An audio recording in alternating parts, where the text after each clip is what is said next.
E o Brasil assumiu a embaixada da Argentina em Caracas, depois que Nicolás Maduro expulsou o corpo diplomático argentino. Javier Milei agradeceu ao Brasil por custodiar a embaixada na capital venezuelana. O presidente argentino afirmou nas redes sociais que os laços de amizade que unem a Argentina e o Brasil são muito fortes e históricos.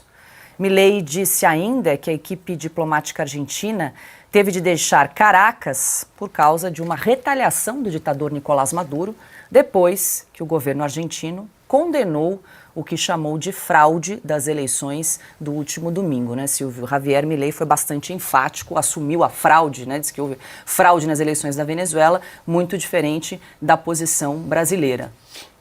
Essa é uma hora que você precisa de uma decisão técnica do corpo diplomático. E o corpo diplomático argentino age corretamente. É preciso proteger os documentos, é preciso proteger da forma material o que está lá dentro da embaixada. Em que país você vai confiar? Apesar de o Brasil estar nesta posição junto com outros países que deixaram para lá, né? Vamos deixar a situação na Venezuela como está, em relação à OEA. Mas em que país você vai confiar? Você vai confiar na Colômbia? A Colômbia que hoje tem um guerrilheiro e que vive a iminência do avanço, décadas depois, das Farc novamente. Você vai confiar em qual outro país? A primeira alternativa seria o Peru, mas também não é possível, porque também é um país visto como persona não grata, país não grato hoje na Venezuela. Então é uma alternativa técnica, a bandeira brasileira foi hasteada na embaixada argentina, então o Brasil deve proteger de forma material o que está lá dentro. Não há nenhum tipo de interferência em decisões argentinas ou em decisões de pessoal, nada, absolutamente nada. É só guarda de documentos. O Javier Milei desponta como um grande líder neste continente. Foi firme ao repudiar o que está acontecendo, a fraude, o golpe, a farsa na Venezuela. Javier Milei, hoje, desponta como o líder deste latino-americano, né? Não vamos incluir os Estados Unidos aqui. E eu vou repisar isso todas as vezes, Paula. Piotr. O Milei é hoje o principal líder latino-americano, não só no continente, como o representante do novo mundo que está sendo construído a partir daqui. Óbvio, qual é a opinião, qual é o líder latino-americano.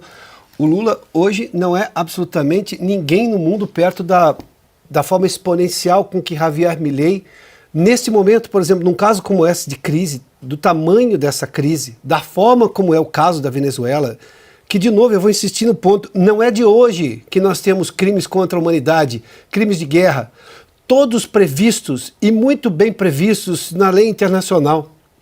Não é de hoje, então, essa novidade, esses noviços, né, que estão descobrindo agora que o Brasil tem uma participação, não entende muito, defende a democracia, que o Lula tem uma posição, porque, de novo, vamos só estabelecer, o governo Lula é uma coisa, o Brasil é outra coisa. Lamentavelmente, o governo Lula acaba levando a imagem do Brasil, mas os brasileiros não pensam dessa maneira. A lógica brasileira é democrática.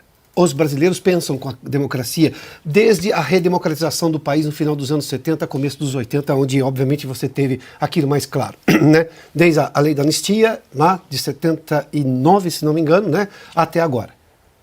O governo Lula é simplesmente um bicho estranho dentro do Brasil ao tomar essa posição, coisa que o Milei não demorou a fazer.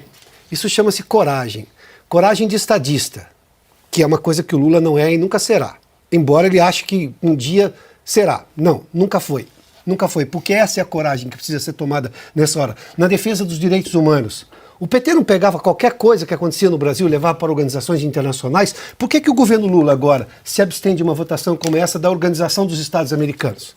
Faltou um voto. O voto do Brasil seria decisivo. Um voto. O Brasil poderia desempatar essa votação e tornar, obviamente, aprovar essa decisão da OEA.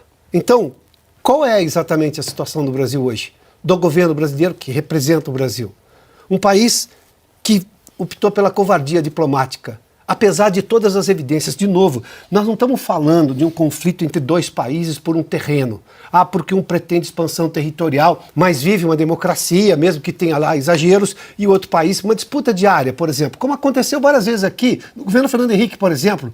Aqui, em dois países, se não me engano, acho que Equador e Peru, tinha uma questão de uma área ali.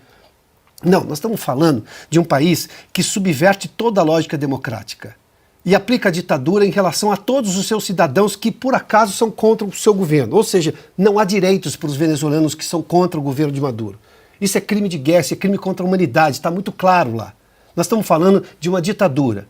E você se abster de votar contra uma ditadura num organismo internacional reconhecido, bom, não é coragem que se chama.